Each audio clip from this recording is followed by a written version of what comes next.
Ibigay na to. Wala na. Bago kasi sa JC eh. Wala na to. Hindi na. Yan. Sobrang habol hininga na. Wala na. Ay, ganang, yung dyan, little pan yan. Bilis.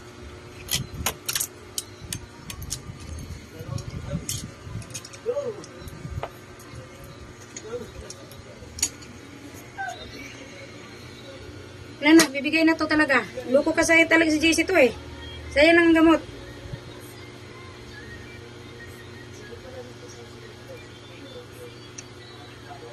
Sa'yo ng gamot. Wala na to, bibigay na.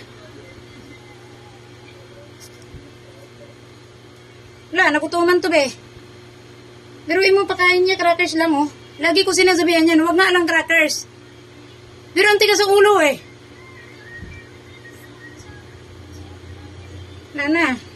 Mamatay na to be. Sobrang lalim na nanginga niya. Nagagamot to eh. Nga to, simurahin nga siya. Pagka walang laman ng tiyan oh. Simurahin nga, kaya walang kain. Inag-inom ng gamot. Maya-maya ang pakain dito. Di ba piniling ko sa'yo yan? Maya-maya mo pakainin. Pero wag lang crackers. May gatas naman ito. Nasaan kasing gatas nito? Para pag walang ulam siya, lagyan ng gatas yung crackers niya. Makain naman to.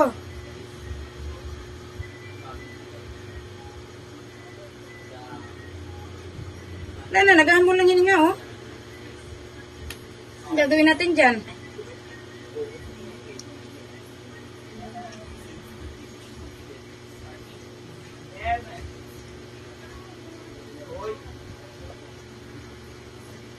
Daguhan kasi ni JC eh.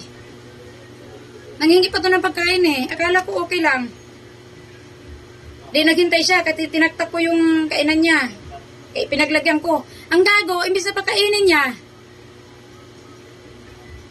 nagugas pa ng paglutuan ng atay. Ano kaya ang nangyari sa kanya? Imbis pagkainin niya, nagugas pa. Di singaw-ngaw, nakita ko nagdadahik na, atak-atak na yung paa. Naalala mo yung pusa niya, tigil sa taas na atak-atak ang paa, na nagutuman. Ganon, singaw-ngaw, ikita mo nagamot yan. Magtago na siya dun sa ilalim, hindi na niya kinaya yung niya. Ayan, matuluyan siya, matuluyan ito. Walang ka naman ng tiyan, oh. Sinabi na nga nagagamot, eh. May pakainin. Hindi ito nakain ng crackers lang dyan. Lalo na't hindi sarili niya yan.